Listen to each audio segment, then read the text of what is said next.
Assalamualaikum warahmatullahi wabarakatuh.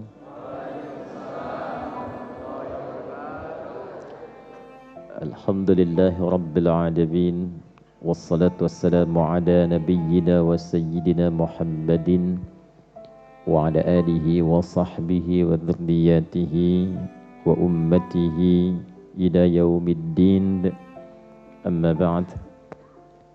Faya ibadallah الصائمين والصائمات أحباب الله وأحباب رسوله صلى الله عليه وسلم أوصي نفسي وإياكم بتقوى الله فقد فاز المتقون فلا تموتن إلا وأنتم مسلمون فقال تعالى يا أيها الذين آمنوا اتقوا الله حق تقاته ولا تموتن إلا وأنتم مسلمون. Apa kabar semuanya? Alhamdulillah. Semoga Allah berkenan menerima seluruh rangkaian ibadah yang telah kita tunaikan selama Ramadan ini khususnya, baik itu ibadah malamnya pun demikian juga dengan ibadah siangnya. Jika disebutkan ibadah siang, itu yang dimaksud dari mulai terbit fajar sampai tenggelam matahari. Singkatnya dari subuh ke maghrib. Kalau disebutkan ibadah malam dari maghrib sampai menjelang ke subuhnya, itu biasa disingkat dengan keumumannya, ta'mim namanya. Lailan nahar, ibadatul lail wa ibadatul nahar. Ibadah yang dikerjakan di waktu malam, ibadah yang dikerjakan di waktu siang. Jadi kalau ada nama umum siang, itu bukan waktunya waktu zuhur, bukan.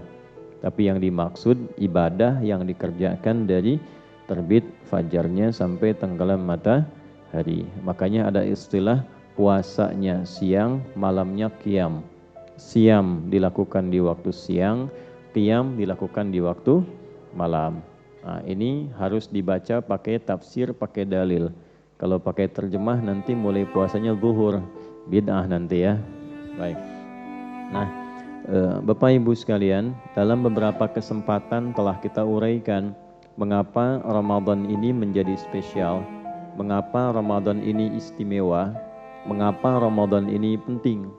Sehingga dengan rasa kita menempatkan Ramadan sebagai bulan yang penting, maka dengan prioritas kepentingan ini terlahirlah motivasi pada diri kita untuk meningkatkan kebaikan dan ibadah di bulan Ramadan melebihi bulan-bulan lainnya. Di beberapa pertemuan yang lalu telah kita uraikan baik di tempat ini, di masjid ini, ataupun juga mungkin di tempat lain tapi tersambung online dengan Bapak Ibu sekalian. Perbedaan tempat tidak melarang kita untuk tersambung secara ilmu dan hati. Hati kita terkoneksi, pikiran kita tersambung walaupun berbeda tempat. Orang Arab mengatakan ana ma'akum qalban wa qaliba. Aku membersamaimu, baik itu dalam keadaan satu tempat ataupun suasana yang berbeda. Nah, dalam pertemuan itu kami sampaikan beberapa keunggulan, keutamaan bulan Ramadan, ibadah yang terdapat di dalamnya, yang tidak ditemukan keunggulan lain, keunggulan yang serupa di waktu-waktu yang lainnya. Nah, ini yang kemudian kita akan coba optimalkan untuk membahas keunggulan-keunggulan dimaksud, khususnya nanti yang terkait dengan dua waktu itu. Apa saja keunggulannya, seperti apa yang bisa kita dapatkan, manfaatnya, yang dengan itu alhamdulillah ini bahasa umumnya mumpung gitu kan, aji mumpung. Mumpung masih ada di hari-hari awal, baru hari kedua, insya Allah kita bisa dapati sampai hari-hari selanjutnya. Kalaupun takdir menyampaikan kita di hari ini berbuka misalnya, dan dengan itu kemudian kembali misal kepada Allah di hari ini pula, mudah-mudahan dengan belajar bekal ini, keutamaan itu diraih sebelum kita berpulang pada Allah Subhanahu wa Ta'ala. Baik, kita akan fokuskan pada pembahasan ini melalui sandaran kitab Sahih Al-Bukhari. Saya memilih kitab Sahih Al-Bukhari sebagai sandaran bahasan kita, bukan hanya menunjuk pada referensi dalil-dalil yang bersumber pada Nabi SAW, tapi juga Al-Bukhari ini termasuk di antara imam yang memberikan satu kategorisasi pembahasan berdasarkan tema-tema. Nah, di antara tema yang paling spesifik membahas dan mengumpulkan terkait dengan puasa, ini kurang lebih di antaranya ada di Sahih Al-Bukhari. Pernah saya sampaikan, Imam Al-Bukhari ini menyusun hadis-hadis Nabi bukan sekedar menjadikannya kitab hadis, tidak. Ya, bukan diinginkan Anda menemukan hadis, baca, paham artinya, selesai. Ya, beliau sosok yang sangat jenius. Jadi oleh beliau rahimahullahu taala radhiyallahu taala anhu, hadis-hadis Nabi ini setelah dikumpulkan, diteliti transmisi periwayatnya. Susunan orang-orang yang meriwayatkan. Ini dari si fulan sampai kepada Nabi sallallahu alaihi wasallam. Jadi ketika menerima riwayat itu, misalnya saya ambil contoh begini. Pernah dengar kan bau mulutnya orang puasa itu lebih mewangi harum di sisi Allah ya dibandingkan dengan minyak kasturi. Pernah dengar enggak? Itu kan la khulufu famis shaimi atyabu 'indallahi ta'ala min rihil miski, gitu kan? Baik, sebelum masuk ke tafsir, tahu dari mana itu kalimat Nabi? Nah, maka beliau diurut dulu ya, diurutkan. Oh, saya menerima ini dari Abdullah bin Maslamah. Nah, sezaman dengan beliau ditemukan nih, Abdullah bin Maslamah menerima dari siapa? Dari Malik. Malik menerima dari siapa? Abi Zanad. Abi Zanad menerima dari siapa? A'raj. A'raj menerima dari siapa? Dari Abu Hurairah radhiyallahu taala anhu. Maka sampai ke sahabat Abu Hurairah tersambunglah itu kepada Nabi sallallahu alaihi wasallam. Itu semua hadis itu seperti itu, Bu, Pak. Jadi bukan tiba-tiba misalnya mimpi ketemu Nabi nulis hadis, tidak begitu. Ini ada standarnya dan ini yang menjadikan kitab ini termasuk kitab terkuat dalam referensi hadis dari segi validitasnya. Divalidasi oleh ulama dan karakter yang meriwayatkannya itu dicek dulu. Kalau ada orang bermasalah, walaupun membawa disebutnya hadis, itu nggak diambil hadisnya. Makanya disebut kitab hadis yang paling terpenuhi syarat-syarat hadis yang baik di dalamnya. Kan 5 itu. Mattasala isnaduhu binaqlil 'addi adh-dhabiti 'anil 'addi adh-dhabiti min ghairi syudzudin wala 'illatin qadihah. Paham? Tidak. Ya, tersambung sanadnya dari orang-orang yang kredibel, hafalannya kuat, tidak punya cacat dan tidak punya problem sosial. Jadi kalaupun ada orang yang hafal, sekarang ditanya 5 menit kemudian jadi koma, itu turun status hadisnya jadi hasan. Kan? Kemudian ini bagus hafalannya, tapi ternyata misalnya punya kepribadian yang kurang bagus walaupun pada hewan. Ya, Imam Al-Bukhari pernah jalan untuk mengambil hadis. Tiba kemudian setelah tiba di tempatnya ditunjukkan oleh orang itu sedang bermain dengan binatang. Ada yang menyebut keledai, ada yang menyebut ayam, kayak mau ngasih makan begini. Ya. Nah, kemudian hewannya datang, begitu tiba nggak dikasih makanan. Itu oleh Imam Al-Bukhari nggak diambil riwayatnya. Sudah jalan jauh, Bu. Sudah jalan jauh. Ya. Kayak gini misalnya, ibu jauh udah kesini nyampe. Yes, mau ngambil informasi, tiba-tiba ustadznya main-main sama ayam, ya kan? Nah, datang ayamnya cuma dibeginiin aja, ya kan? Tapi nggak dikasih makan. Saya tanya, ibu tetap ngaji nggak? Nah, kalau ngaji aja, nggak apa-apa, kan namanya ngaji kan? Ya, kalau ini riwayat, karena ini riwayat tersambung ke Nabi, harus dijaga kehormatan Nabinya. Jangan sampai besok ada fitnah, pantas hadisnya diriwayatkan oleh orang yang bermasalah. Pantas orangnya begitu, nanti ada tuduhanlah terhadap Nabi, tuduhan terhadap riwayat. Nah, saking detil dan saking ketatnya periwayatan, itu tidak mudah dalam Islam. Karena itu alhamdulillah, semua ajaran di kita itu terjaga. Apalagi Al-Quran, semuanya terjaga. Jadi tidak ada potensi penyimpangan. Ajarannya tidak akan menyimpang, yang menyimpang mungkin orangnya. Yang ngarang-ngarang orangnya, tapi ajarannya sempurna. Ini bukti kebenaran ajaran Islam karena seluruhnya terjaga sampai ke periwayat asalnya. Ya. Nah, ini insya Allah yang kita gunakan Sahih Al-Bukhari, ada 97 topik di Sahih Al-Bukhari. Jadi bukan sekedar kitab hadis, tapi ini adalah kurikulum kehidupan. Makanya disebutnya adalah kitab hadis komprehensif kurikulum hidup dari Nabi dan keseharian Nabi. Al-Jami' As-Sahih Al-Musnad Al-Mukhtasar min umuri Rasulullah sallallahu alaihi wasallam wa sunanihi wa ayyamihi. Itu kurang lebih namanya ya. Kalau ada keliru-keliru mohon disesuaikan. Kurang lebih nama panjangnya begitu. Supaya nggak kepanjangan disingkatlah menjadi Sahih Al-Bukhari. Nah, dari semua hadis yang dikumpulkan diurutkan 97 tema. Kitab Bad'ul Wahyi, nama temanya kitab namanya, ya. Yang tema pertama tentang awal mula turunnya wahyu untuk memberikan legitimasi kenabian. Jadi yang disampaikan ini oleh sosoknya ini Nabi Rasul, bukan orang biasa. Tahu dari mana yang menyampaikan Nabi? Cirinya begini. Kalau tidak terpenuhi begini, berarti bukan Nabi. Nah, maksudnya apa? Kalau kelak ada yang mengaku Nabi, kita langsung bisa tepikan. Karena mustahil akan bisa memiliki ciri-ciri kualifikasi semacam ini. Makanya Nabi langsung komen dan kita langsung like and subscribe. Ya, kata Nabi, la nabiyya ba'di, tidak akan pernah ada Nabi setelah saya. Kalimat la di sana juga menunjukkan selain menolak, berpotensi akan muncul orang mengklaim Nabi. Setelah saya meninggal, mungkin akan ada nanti yang mengklaim dirinya Nabi. Langsung tepikan aja, nggak mungkin.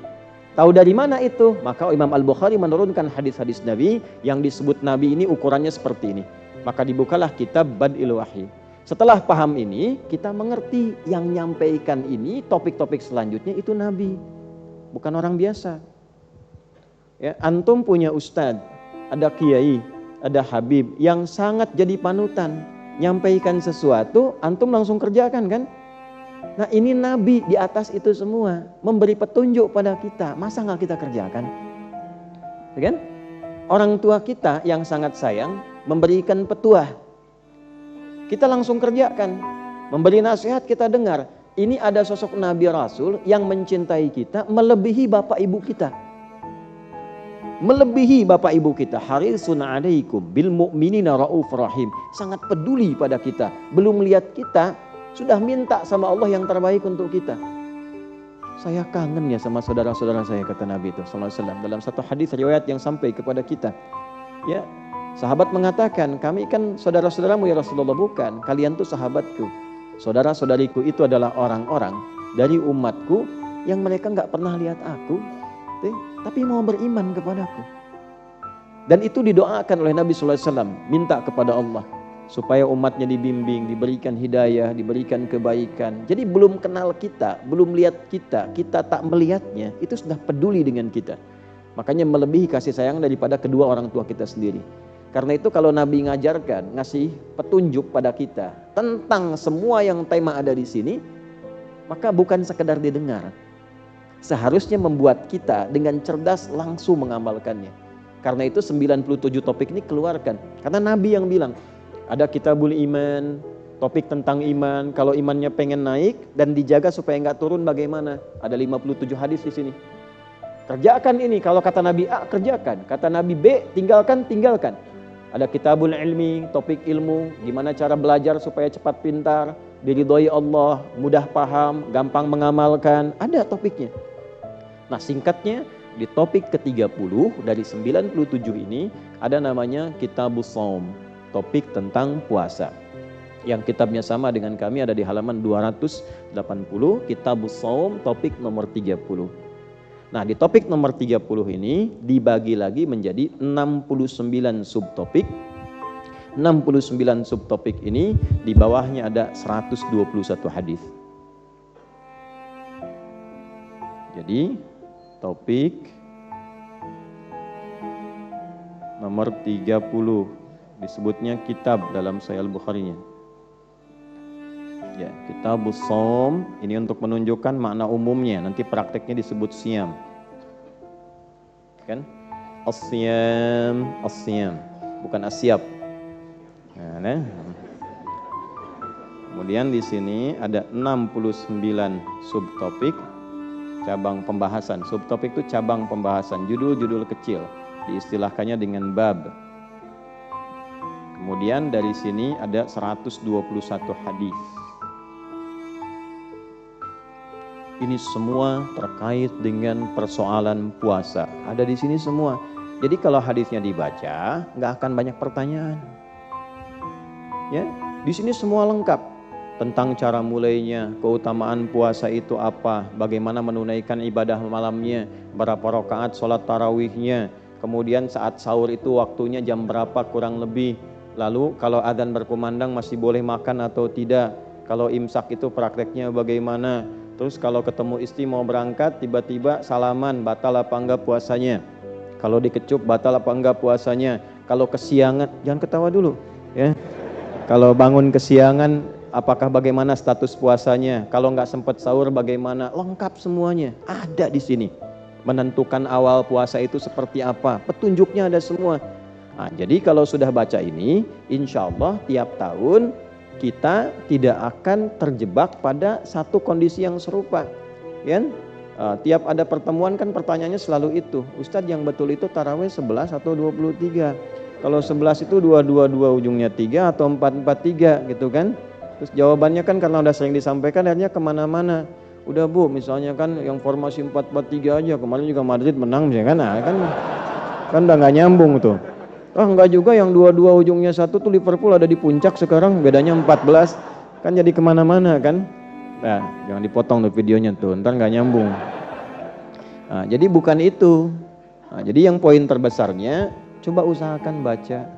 Yang lain dibaca, yang dari Nabi nggak dibaca. Terus pengen ketemu Nabi gitu, aneh kan? Ya Allah. Anda tuh dapat surat dari orang yang Anda kagumi, nggak pernah ketemu, dapat surat, seneng nggak? Baca nggak? Baca. Baik ya. Oh tiba-tiba khusus misalnya kan, Mas namanya siapa? Ya, Ali. Mas Ali tiba-tiba dapat surat dari Raja Salman, khusus buat Mas Ali, misal. Tuh ekspresinya udah begitu kan? Seneng nggak? Sangat senang kan? Padahal isinya cuma nanya doang, apa kabar gitu. Ya kan? Kayak hal, tapi senangnya luar biasa kan? Ya. Sekarang kita dapat surat dari Nabi. Isinya banyak, 121 surat dari Nabi. Yang kita sebut hadis itu. Terus di dalamnya membimbing kita supaya bahagia. Ali, kamu kalau pengen bahagia gini. Adi, kamu kalau pengen sukses gini. Kalau puasa kamu pengen nikmat tuh begini.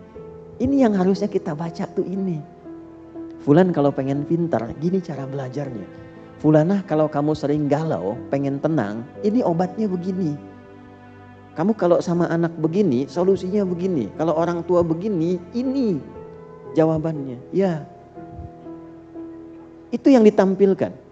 Nah, oleh karena itu, coba kita hadirkan beberapa yang mungkin bisa kita tampilkan karena waktunya terbatas di kesempatan kali ini.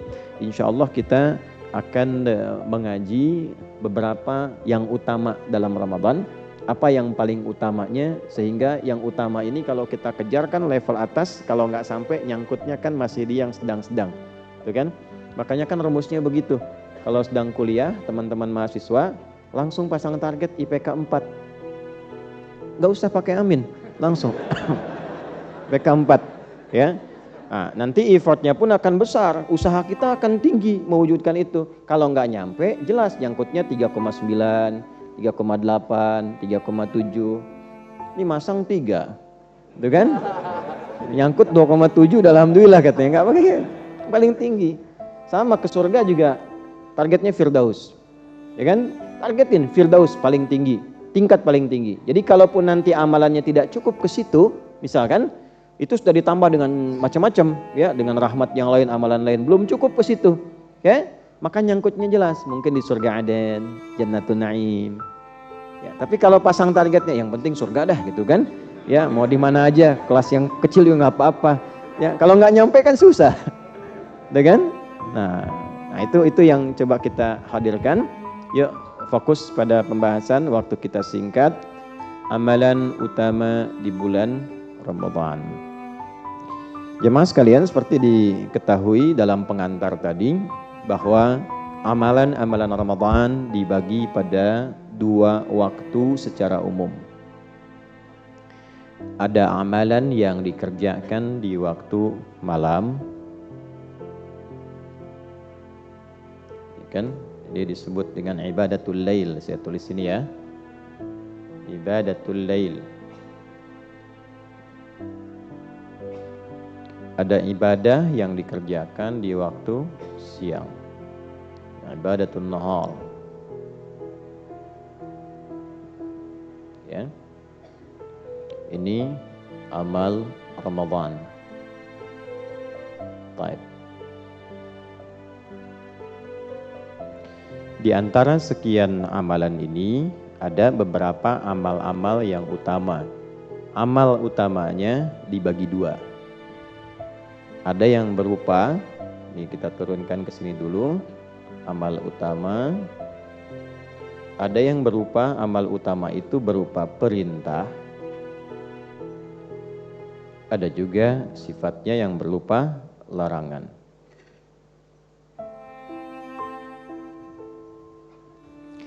Yang dimaksud amal utama yaitu amal yang saat dikerjakan kita mendapatkan keutamaan pahala di atas rata-rata, di atas standar. Ya, misal begini, kalau standarnya itu sholat ditunaikan, pahalanya berapa? Kalau tidak tahu, cepat katakan Allahu a'lam ya, biar cepat. Biar cepat ya. Biar cepat nih. Sholat misalnya. Ini ukurannya gini, kita pakai Al-Quran aja. Sholat itu diantara amalan yang disebut namanya dengan hasanah. Kan? Ibu hasanah, ibu sholat. Ya, kalau enggak sholat bukan hasanah tuh. Ya. Dari mana taunya? Quran surah ke-11 Hud di ayat 114. Aqimis sholata tarafain nahar wa zulafan minal lail. Innal hasanati yudhibnas sayyiat. Tunaikan sholat itu yang terangkai dari mulai siang, fajar sampai terus masuk ke maghrib, kemudian maghrib sampai ke isya terus. Nah itu semua perbuatan hasanah. Innal hasanati, sungguh semua perbuatan hasanah dari rangkaian sholat itu yudhibnas sayyiat. Di antara manfaatnya menghilangkan keburukan-keburukan, menghapuskan otomatis dosa kecil. Jadi antara sholat satu ke sholat yang lain itu menggugurkan yang kecil-kecil. Malam takunil kabair, sepanjang bukan dosa besar. Salah lihat, salah dengar, salah bicara, itu kan? Ya itu nanti dari subuh ke zuhur kan boleh jadi berpotensi ya, terjadi, berlaku itu. Nanti ketika sholat zuhur itu dihapuskan semua dengan sholat. Kecuali dosa-dosa besar yang butuh tobat secara khusus, secara spesifik. Nah ini diantara dalilnya. Nah karena sholat masuk perbuatan hasanah, maka konstruksi hasanah itu ketika menunjuk pahala, kemudian diurai lagi di Quran surah ke-6 Al-An'am di ayat ke-160. Bagaimana bunyinya? Man jaa'a bil hasanati falahu asyru amthaliha. Siapapun yang mengerjakan satu perbuatan hasanah, dia mendapatkan poin 10 kebaikan. Ini yang disebut pahala. Ya, ini yang sering kita istilahkan pahala. Nah, ukurannya jangan dilihat 10 begini, tidak. Nanti ada salah satu ukuran yang bisa kita jadikan acuan, diantaranya hadis datang ke masjid. Itu baru datang kalau niatnya ibadah, mendapatkan 25 poin. Jarak satu keduanya itu bisa 500 tahun. 2 ketiganya 500 tahun, 3 keempatnya 500 tahun. Karena itu ukuran pahala ini nanti akan tampaknya sebelum meninggal. Dalam sakaratul maut ditunjukkan sehingga orang yang banyak pahalanya senyum, gembira, tenang, ya jiwanya tenang karena sering ibadah. Ya orang yang mengerjakan hasanah disebut abdun, jamaknya ibadun. Pekerjaannya ibadah. Makanya ketika mau meninggal sifat ibadahnya disebutkan lagi. Disebut oleh Allah sebagai hamba-hambaku, ibadi. Quran surah 89 ayat 27 sampai ayat 30. Ya ayyatuhan nafsul mutmainnah irji'i ila rabbiki radiyatan mardiyah fadkhuli fi ibadi wadkhuli jannati. Jadi begitu disebutkan sifat ibadahnya, ditampakkan ukuran pahalanya. Dari pahala itu surganya begini, tenanglah hatinya, senyum wajahnya. Saat tenang itulah dicabut nyawanya dalam keadaan yang sangat indah. Itulah husnul khatimah. Jelas? Ya itulah husnul khatimah. Semoga Allah golongkan kita termasuk yang demikian. Nah ini satu kali amal dapat 10. Nah 10 ini nggak cukup dengan amin. 10 ini memang harus dikerjakan. Ya. Kalau berjamaah kalikan 27 keterangan nabinya. Salatul jama'ati afdalu min salatil fardi bi 27 darajah. Salat berjamaah lebih utama maksudnya pahalanya dibandingkan dengan sholat sendirian. Di antara selain pahala itu juga membangun kekuatan. Kalau lupa ada yang ingatkan. Kalau sholat sendiri lupa, siapa yang ingatkan? Kalau berjamaah lupa, imam lupa, makmum ingatkan. Makmum lupa, sadar ada imam di depan. Kan gak mungkin imam 2 rakaat, makmum 3 kan? Gak mungkin kan? Nah itulah keutamaan jamaah. Makanya pahalanya naik kali 27. Kali 27. Tuh. Kalau ditunaikan di masjid, kali lagi 25. Jadi jangan dilihat biasa.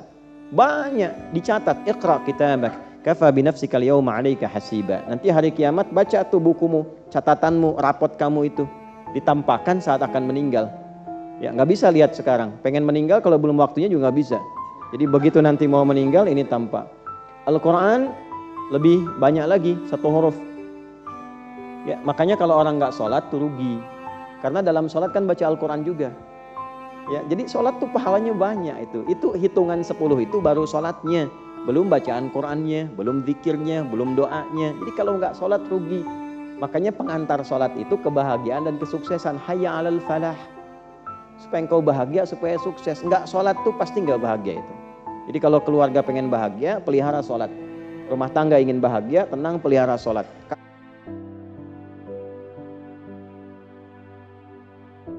Dulu dilatih ya. Nah kemudian Quran ini 1 hurufnya 10, 1 huruf loh. Di At-Tirmidzi hadisnya, nomor hadis 2910. Man qara'a harfan min kitabillahi falahu 10 hasanat. Siapa yang baca 1 huruf dari Al-Quran, dia mendapatkan setiap hurufnya 10 kebaikan. Walam aqul alif lam mim harfun. Saya tidak katakan alif lam mim 1 huruf. Ya, tapi walakin alifun harfun.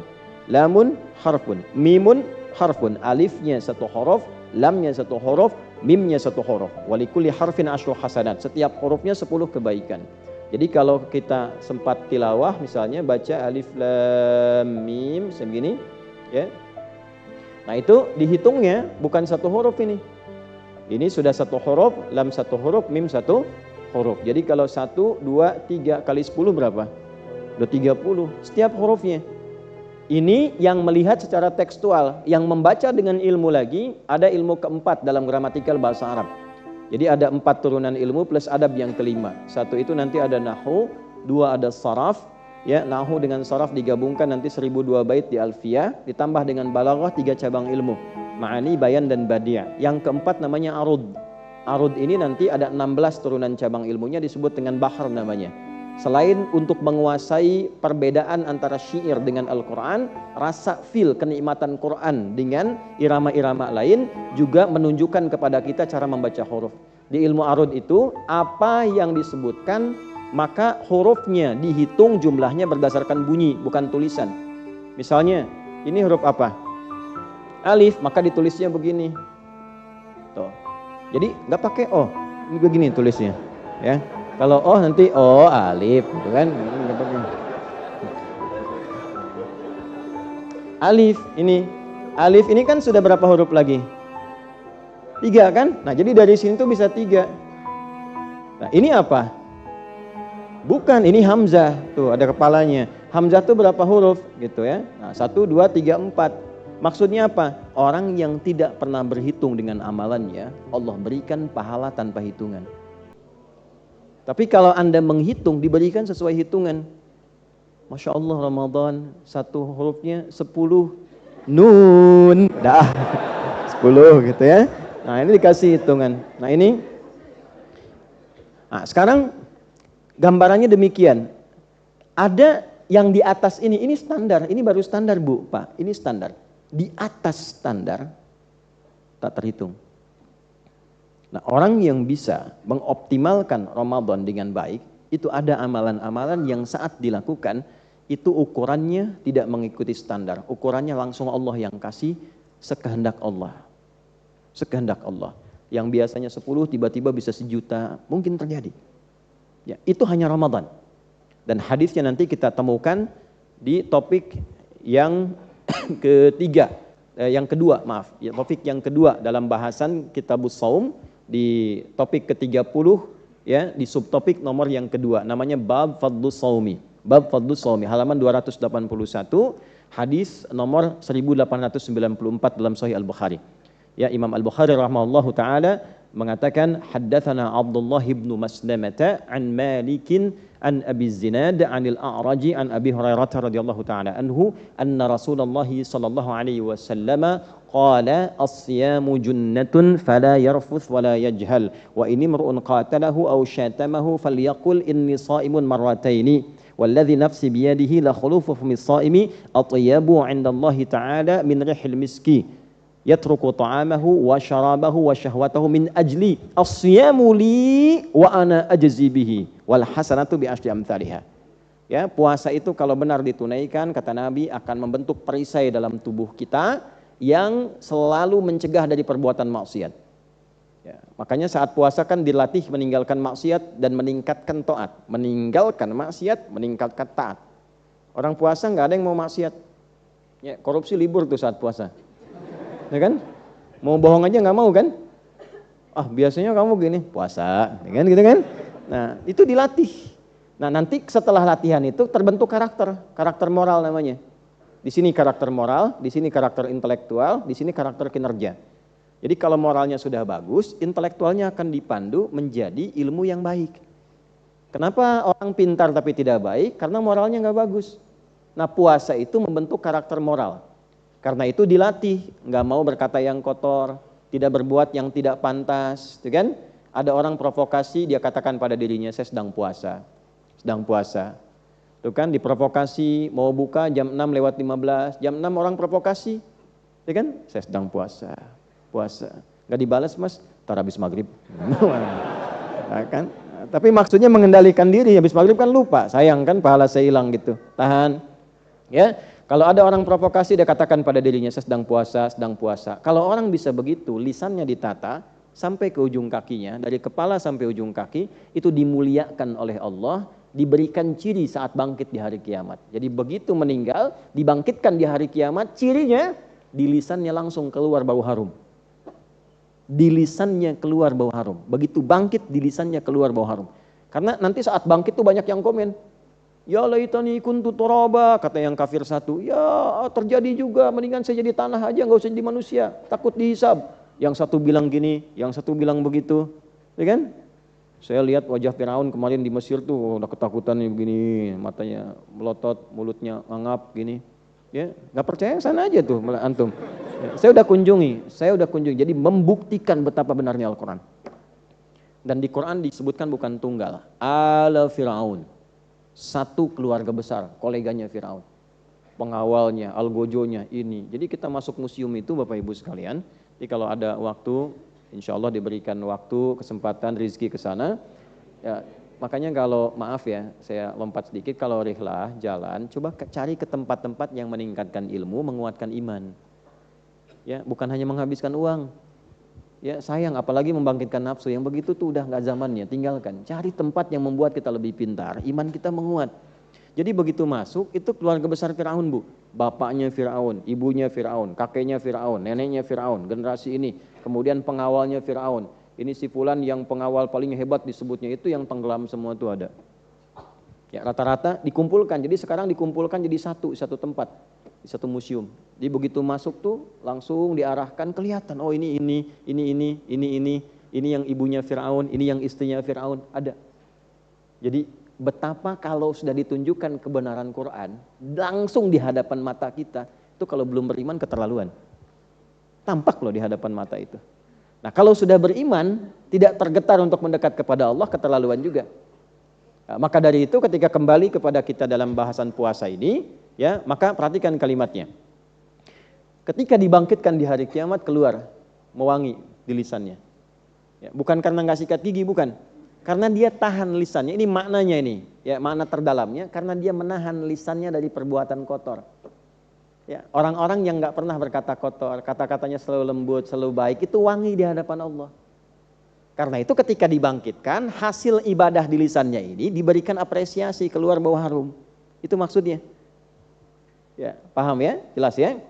Ya, di luar pengertian fisikal. Di luar pengertian fisikal yang kalau sikat gigi nggak pakai pasta dan sebagainya, hukumnya bisa ikhtilaf. Tapi yang ini sepakat ulama. Hakikatnya orang puasa itu menata lisannya supaya lisannya jadi baik. Itulah yang mewangi di hadapan Allah. Dibangkitkan. Kalau benar bisa begitu, maka engkau kerjakan puasa niat ikhlas karenaku, aku berikan pahala tidak sesuai ukuran standar. Ukurannya ukuranku, kata Allah. Nah, apa saja amalan-amalan utama, baik berupa perintah atau larangan, yang mengantarkan kita pada keutamaan pahala itu. Itulah yang akan kita coba uraikan dalam waktu yang tersisa untuk kita semua. Jadi sekarang kita masuk inti bahasannya. Tadi muqaddimah ya. Bismillahirrahmanirrahim. Kita mulai dengan amalan siang dulu ya, karena sekarang kita kan ada di waktu siang ya. Ya, jadi maksudnya gini, setelah dibahas langsung dioptimalkan. Jadi ya, mumpung ada di waktunya. Referensinya subtopik yang ke-6 ya. Jadi topik yang ke-30, tema 30, subtopiknya yang ke-6 di halaman 282. Bab man shoma ramadhana imanan wa ihtisaban wa niyatan. Nah, ini ada syarahnya sedikit. Subtopik tentang siapapun yang menunaikan puasa Ramadan dengan dasar iman, dilakukan karena Allah dan berniat untuk memperbaiki dirinya. Tolong catat ya. Ini mumpung masih hari kedua, sudah utama belum? Karena kalau yang standar kan niat, ya kan? Terus tahan lapar, tahan haus, tahan syahwat, tunggu buka. Ya kan? Makanya baru sahur udah lihat jadwal buka kan hari ini, jam berapa bukanya gitu kan. Kadang begitu, itu standar. Nah, kita yang ngaji ini melewati batas standar. Bab man, siapapun. Untuk semua terbuka, tapi secara personal. Jadi kalau kita baca man artinya Nabi kirim pesan untuk kita secara personal. Hei Adi, hei Ali, hei Fulan, ya, hei Fulana, secara personal loh kita disebut tuh, hei Fulan. Baik ya, ini subtopiknya dulu. Yang puasa Ramadan, puasa khusus Ramadan. Di luar Ramadan tidak dapat hukum ini. Tidak dapat keutamaan ini. Syaratnya 3. Untuk menaikkan puasa kita menjadi kualitas utama. 1, dilakukan dengan iman. Awas ya, motivasinya iman. Karena nanti ada yang motivasinya adalah bukaan. Kenapa buka di Masjid Pondok Indah? Menunya bagus nih. Ya? Kan? Oh, kenapa sahurnya itikafnya di sini? Oh, fasilitasnya lengkap. Bukan karena itikafnya. Tapi karena hal-hal duniawi yang melekat di dalamnya. Contoh, ya. Kemudian yang kedua, ihtisab. Ihtisab itu dasarnya keikhlasan plus evaluasi diri. Ikhlas dan muhasabah atau evaluasi. Ya. Yang ketiga, dilakukan dengan niat yang benar. Ya. 3 ini. Bukan sekedar dilafadzkan atau dihadirkan di dalam hati, tapi memang komitmen disampaikan dengan benar niatnya. Nanti kita bahas niat yang benar itu seperti apa.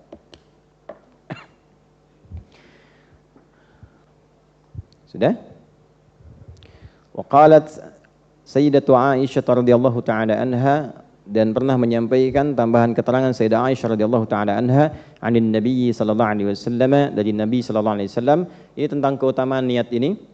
Yub'atsuna ala niyyatihim, ya, manusia itu, hamba-hamba Allah itu akan dibangkitkan di hari kiamat dan mendapatkan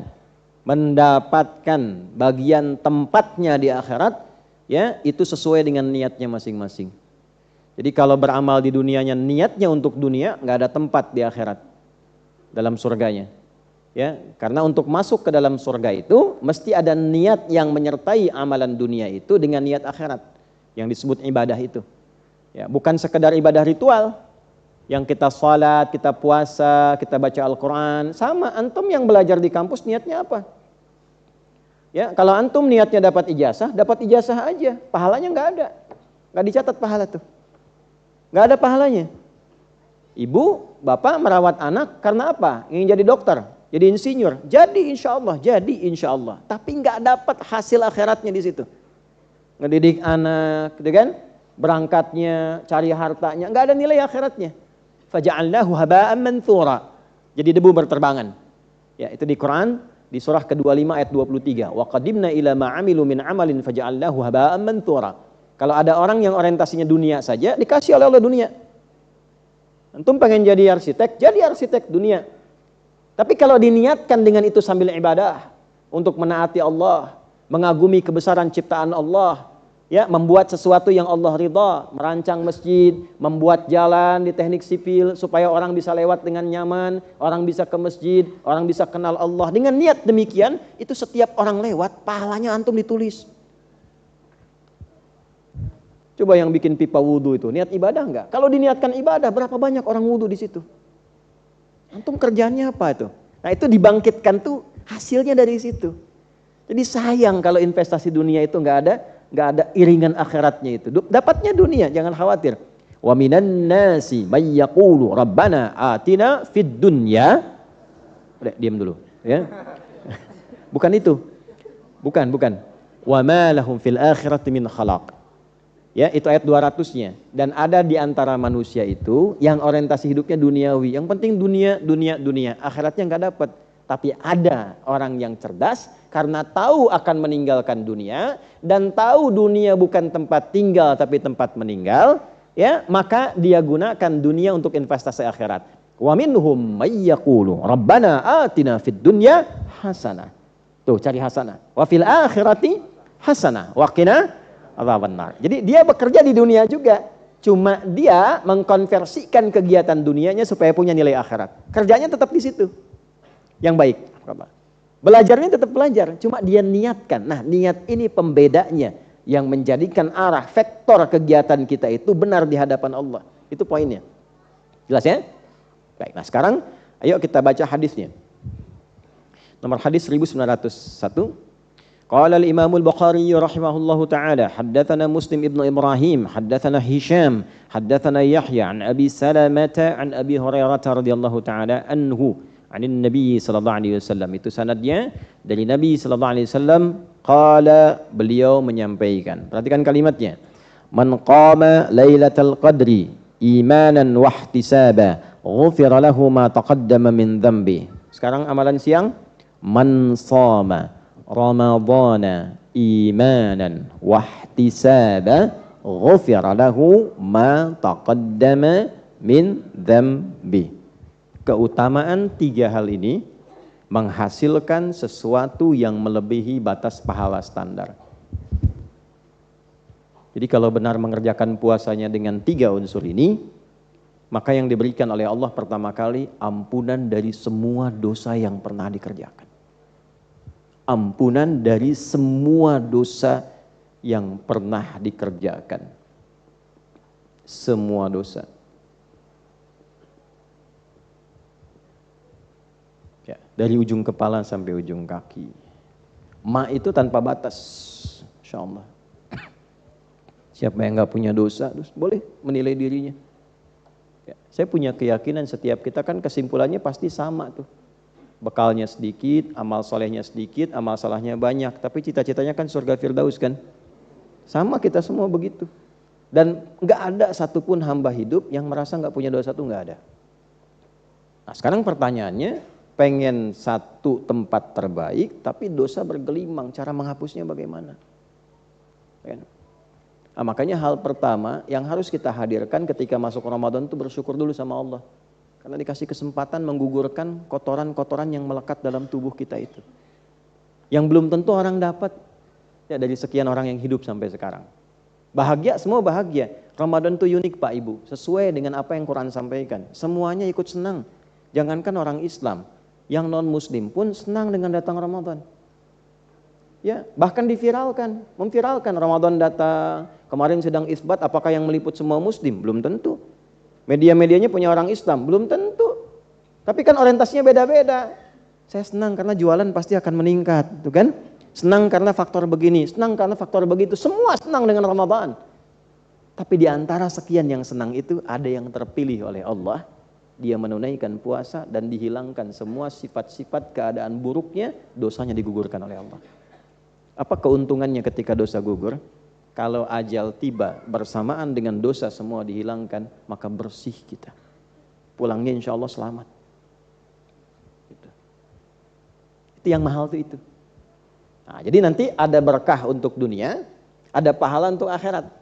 Kalau berkah itu apa yang kita dapatkan di dunia berupa tambahan kebaikan. Misal, dosa itu salah atau buruk? Nah, kan nggak fokus kan? Dosa itu salah atau soleh? Salah. Di sini kan? Otomatis kalau orang banyak salah, salahnya naik, solehnya pasti turun. Karena nggak akan ketemu. Orang yang banyak kosakata kotornya, itu tidak akan mampu mengeluarkan kata-kata yang baik. Karena yang kotornya dominan. Jelas?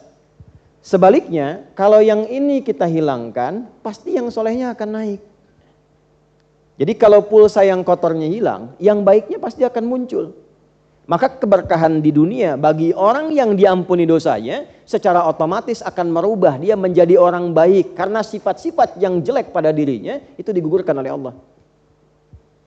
Misal, mata banyak dosa, berarti banyak salah. Ketika diampuni dosanya, itu dihilangkan, ditutup sekat-sekat salahnya. Maka yang muncul yang baiknya.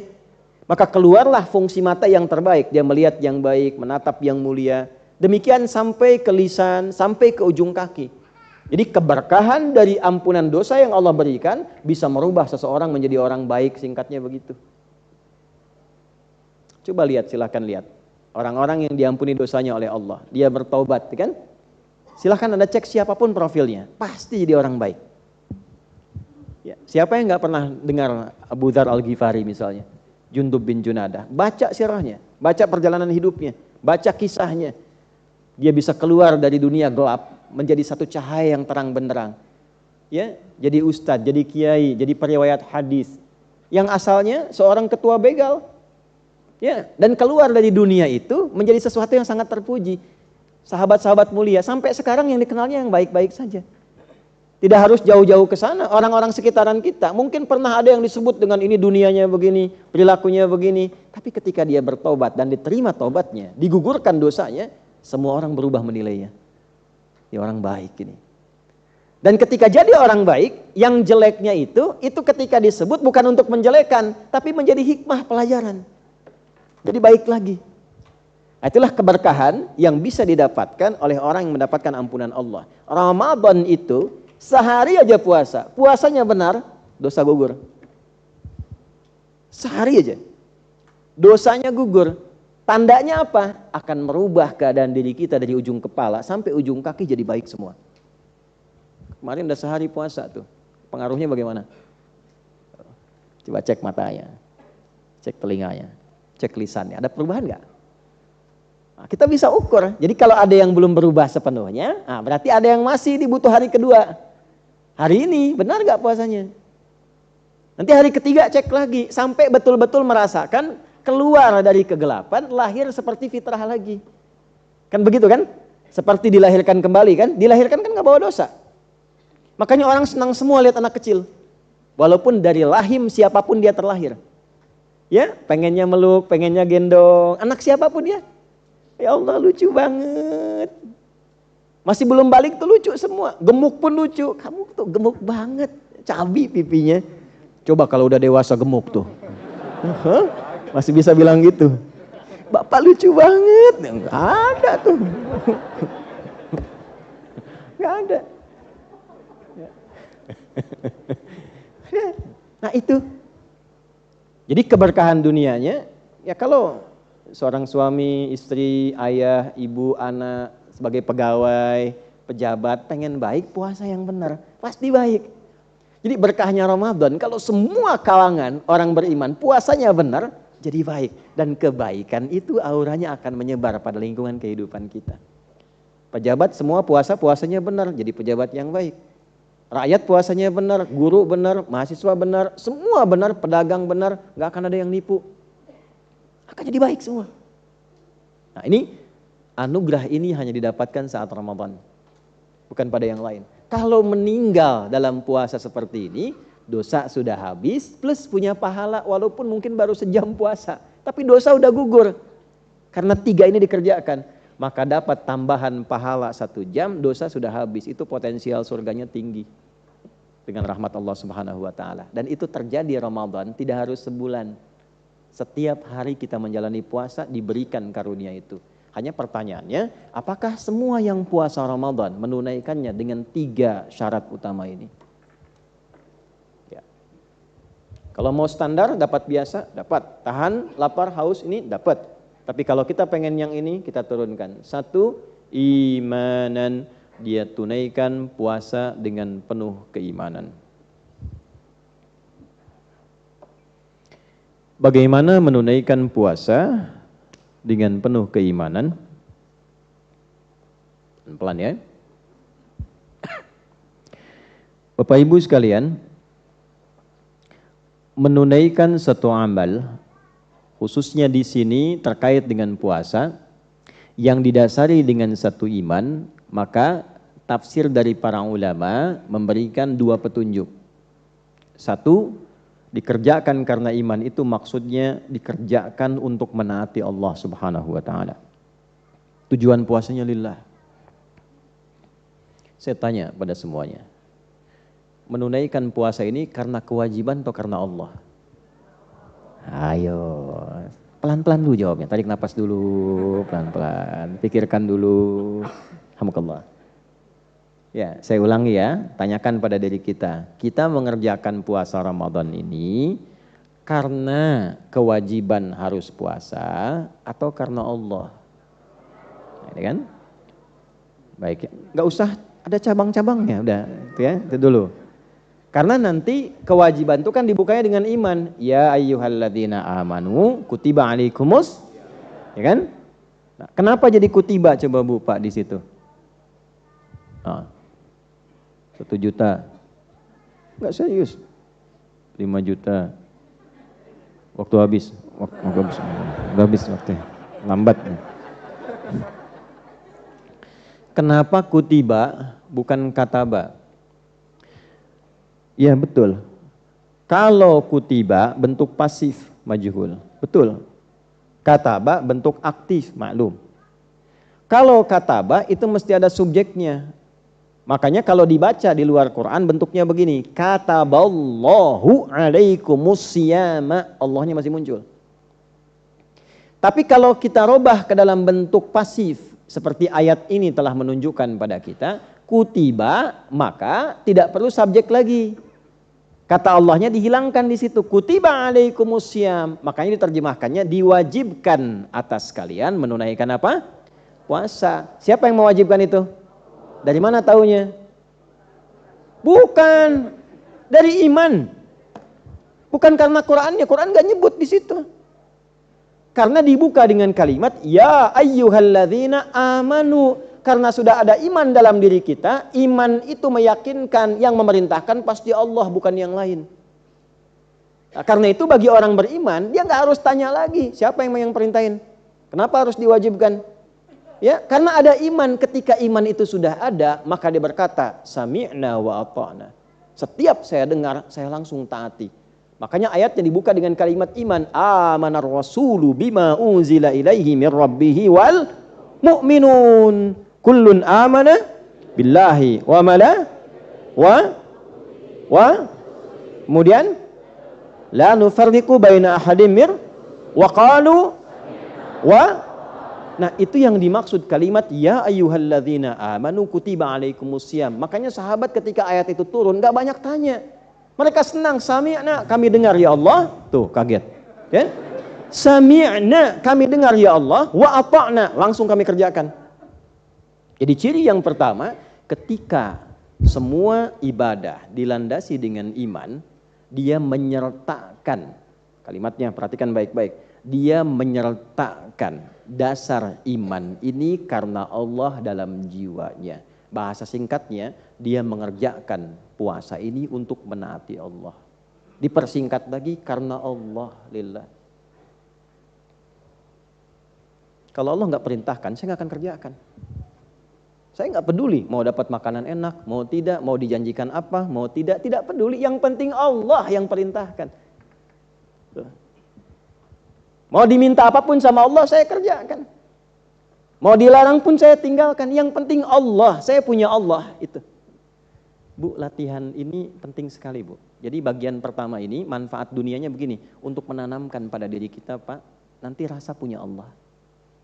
Kalau ini sudah ada, hidup itu ringan. Anda punya masalah seberat apapun, dan Anda merasa saya punya Allah, itu masalah ringan. Masalah kan berat banget, tapi saya punya Allah. Yang percaya pada saya, menitipkan masalah itu pada diriku, bukan pada yang lain. Dan aku yakin Allah pasti berikan jalan keluarnya, karena punya Allah.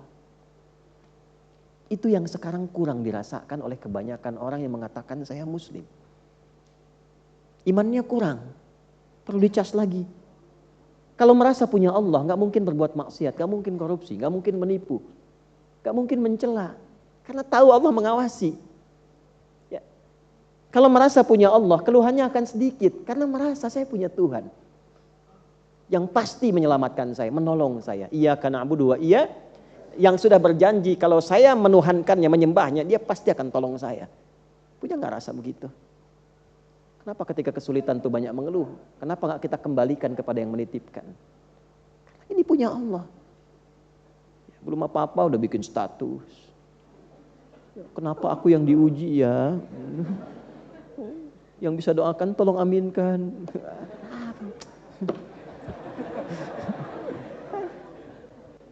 Ini pelatih ini punya Allah. Nah, karena itu naikkan levelnya. Alih-alih sekedar puasa, ya karena yang ada ya kewajiban saya puasa, enggak, naikkan levelnya karena Allah yang perintahkan.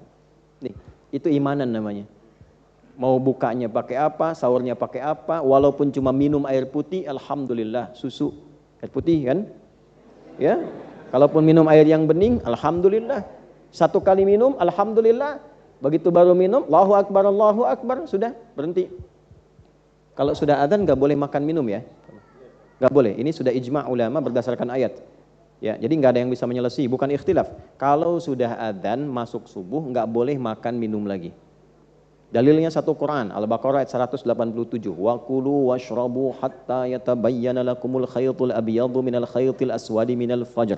Silahkan makan minum senyamannya, secukupnya, seenaknya di malam itu sampai tiba fajar. Kalau fajar sudah tiba nggak boleh makan minum lagi. Untuk mengingatkan ini supaya tidak ada yang terdesak begitu minum tiba-tiba adzan. Ya, makan udah masuk tuh ayam ke sini potongannya gitu kan. Adzan. Kan kalau apa bahasa Rusianya kecelekok gitu ya, takutnya itu. Nah, maka diingatkan supaya tidak ada kesulitan. Bagaimana mengingatkannya? Dengan dua cara. Satu, azannya dibagi dua. Bagi dua, ada azan Bilal bin Rabah radhiyallahu taala anhu, ada adzan Abdullah bin Abi Ummi Maktum bin Abi Ummi Maktum. Dua kali adzan. Adzannya Bilal bukan adzan subuh, adzan pengingat waktu subuh sebentar lagi tiba. Yang lagi makan, hati-hati ya, sebentar lagi tiba. Jangan sampai nanti saat makan dan minum adzan tiba, jadi akhirnya tidak membuat situasi kondusif. Ya, jarak antara Bilal sampai ke Abdullah bin Abi Ummi Maktum ini adzan, maka petunjuk yang kedua, sahabat Abdullah bin Mas'ud diminta oleh Nabi ngaji. Ngaji Abdullah setelah Bilal adzan. Ya, ditanya kemudian Abdullah, kalau kamu ngaji, jarak dari mulai Bilal adzan ke Abdullah bin Abi Ummi Maktum itu berapa lama? Ya kurang lebih 50 ayat lah. Ahli Quran tuh begitu, jawabannya semua Quran. Ahli Quran jawabannya semua Quran. Ya. Ustadz dari Bekasi ke sini berapa lama, berapa jam? Ya kurang lebih 2 juz lah. Ya. Nah, gitu. Kalau jadi ahli Quran, antum enak itu. Ya insya Allah ya. Jadi yang semua keluar Quran. Quran peci berapa? Khatamallahu ala qulubihim wa ala sam'ihim. Anak berapa? Ulaika ala hudam min rabbihim wa ulaika humul muflihun. Istri alif lam mim. Ada rencana poligami, shadaqallahul azim. Itu Quran. Nah ini 50 ayat ngaji. Nanti setelah ini selesai orang tahu. Oh ini tahu nih, ini akan adzan. Nah inilah adzan subuh yang ini. Makanya di Al-Bukhari ada bab la yamna'annakum adzanu Bilal.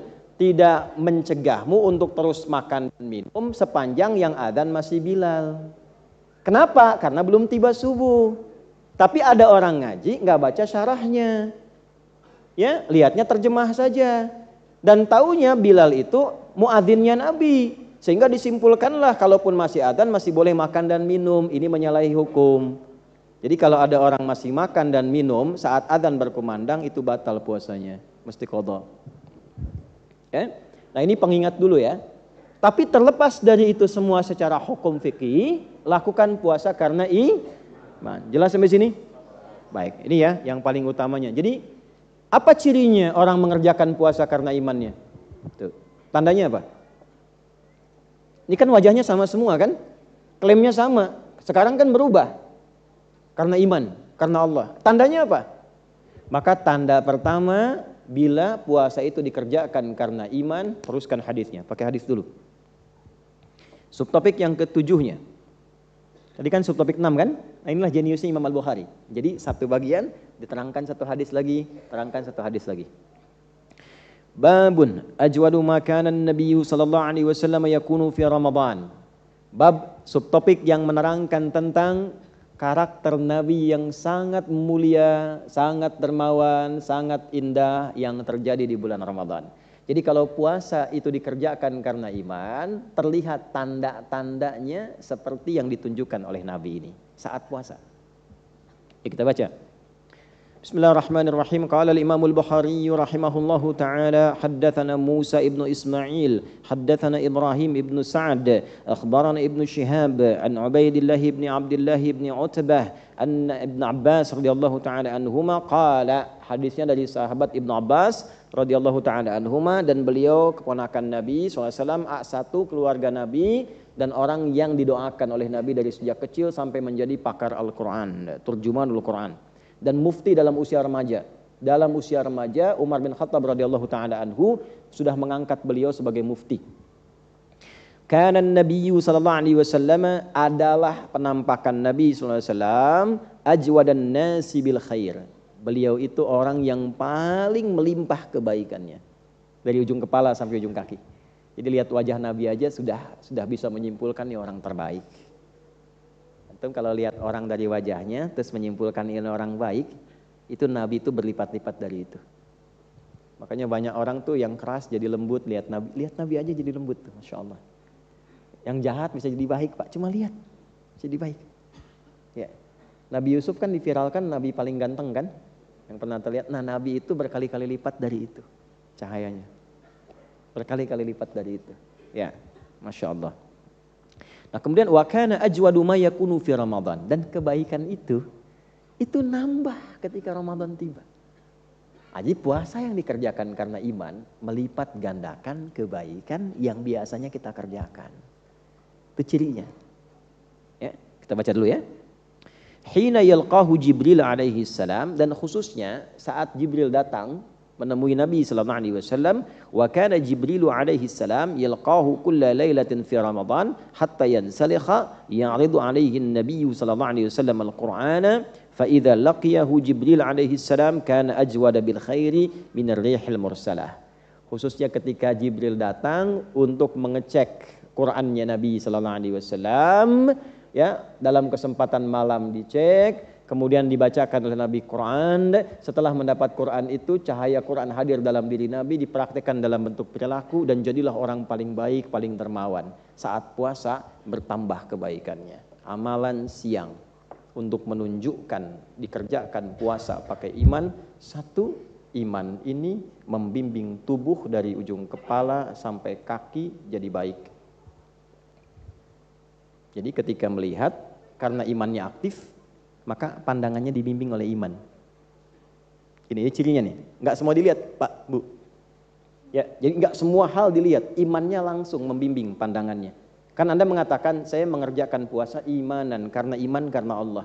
Maka Allah memerintahkan iman dalam hatinya, bimbing matanya untuk melihat. Dalilnya Quran surah 24 ayat 30 untuk laki-laki, 31 untuk perempuan. Qul lil mu'minina yaghuddu min absarihim.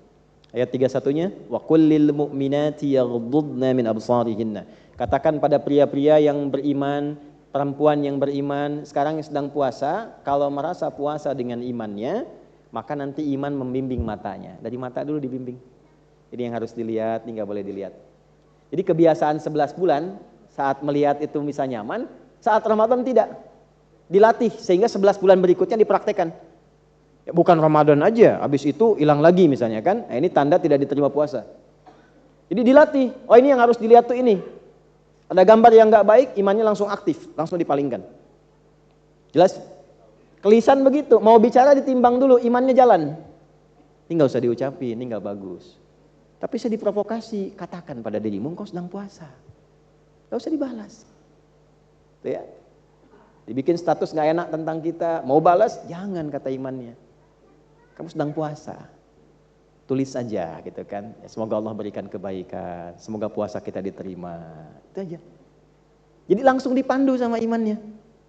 Ya. Jadi nggak ada tambahan yang lain. Ini kan bulan puasa, nggak baik kayak gitu. Ente nggak puasa ya? Nah itu masih setengah iman. Ya, ini masuk tuh. Sampai ke ujung kaki. Nah, ini puasa yang maksudnya dilakukan karena iman. Jadi kalau sudah begitu naik status dari sekedar shaim menjadi abdun min ibadillah. Hamba Allah yang lagi menunaikan perintah Allah. Maka disebutnya nanti ibad. Dapatlah rahmat Allah. Kan puasa bulan rahmat tuh. Begitu dapat rahmat di dunia namanya Rahman. Rahmat Allah di dunia namanya Rahman. Rahmat Allah di akhirat untuk orang beriman namanya Rahim. Maka disebutlah ibadur Rahman. Muncul ciri di surat Al-Furqan itu. Wa ibadur rahmanil ladzina yamshuna 'alal ardi hauna wa idza khatabahumul jahiluna qalu salama. Kalau sudah jadi ibadah Rahman, dimanapun berpetualang di muka bumi, dia berpetualang dengan indah. Tawadu, senang, nyaman, orang-orang menerima dengan baik. Walaupun ada yang provokasi, qalu salama. Dia menjawab dengan nyaman-nyaman aja, baik-baik aja. Nah, kalau sudah seperti itu enak hidup karena dihijab kita dengan masalah orang.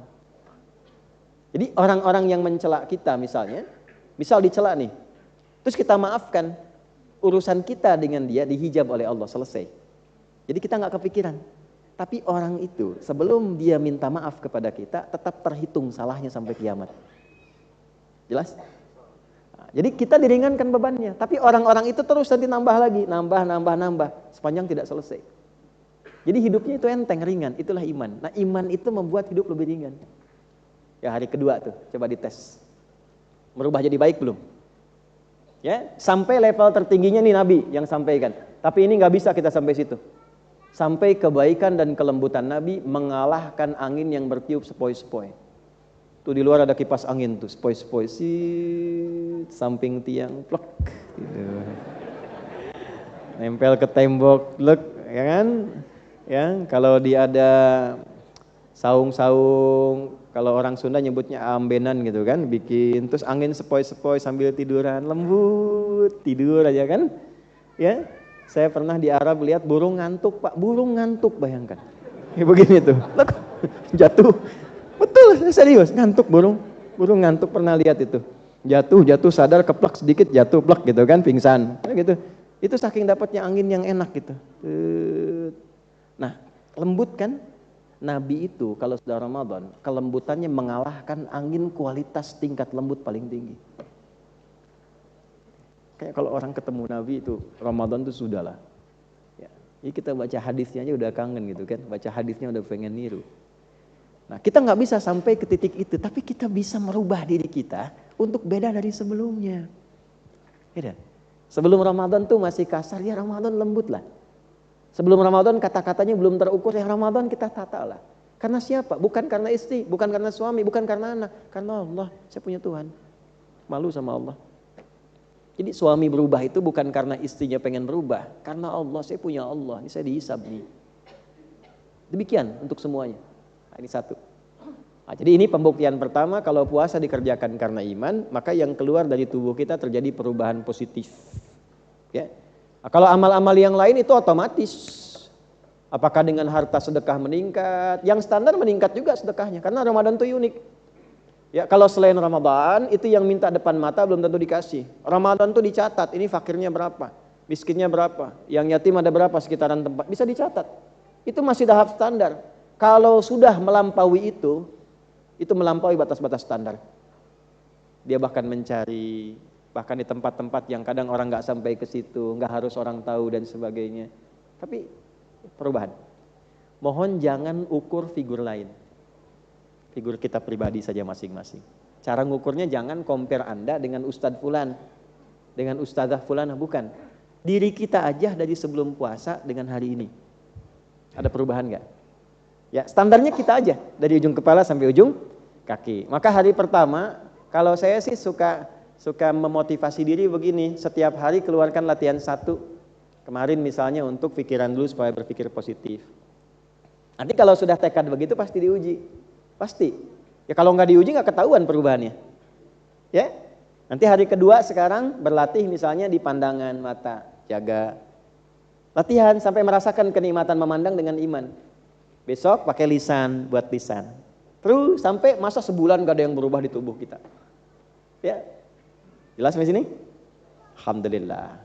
Jadi ini bagian pertamanya. Nah, inilah cara seperti ini bila dikaitkan dengan evaluasi pada diri kita namanya ihtisab. Melakukan ikhlas karena Allah untuk mengoreksi diri. Itulah ihtisab. Jadi imannya dikerjakan karena Allah, perubahan pada diri kita yang terjadi untuk dievaluasi namanya ihtisaban. Makanya man qoma ramadhana imanan puasa yang bagus itu, yang utama itu dikerjakan karena Allah bisa merubah diri kita menjadi lebih baik.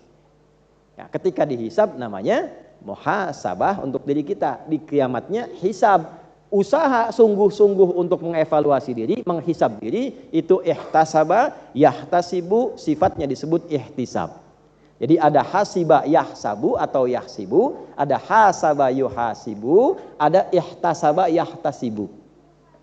Hasiba yahsabu, hisab, itu menghitung dengan cepat, dengan akurat. Kita dihisab di hari kiamat akurat semuanya, A sampai Z. Muhasabah, ya, hasaba, yuhasibu, proses mengevaluasi, saling. Ya, tanya ke istri kekurangan saya apa, demikian istri ke suami, ke teman dan sebagainya, itu muhasabah. Atau lihat cermin sehingga tampak diri kita sendiri. Ihtisab, yahtasaba, yahtasibu, pakai alif dan ta menunjukkan kesungguhan, serius.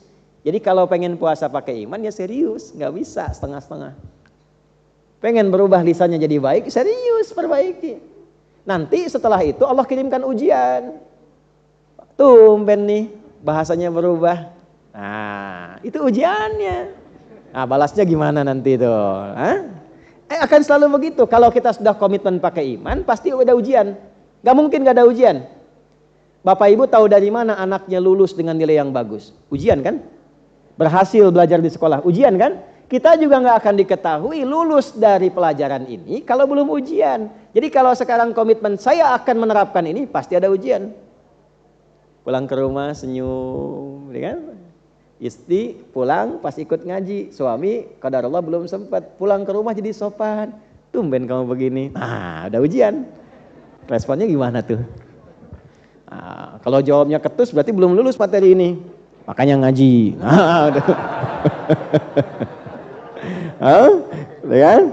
Nah, ini babnya tuh, babnya ini. Nggak mudah. Ya, sama, Ustadz juga sama. Ya, makanya jarang Ustadz ngajar bawa istrinya kan jarang tuh. Saya cerita karena hari ini sinyal gangguan, nggak live kan? Nggak ya, gangguan.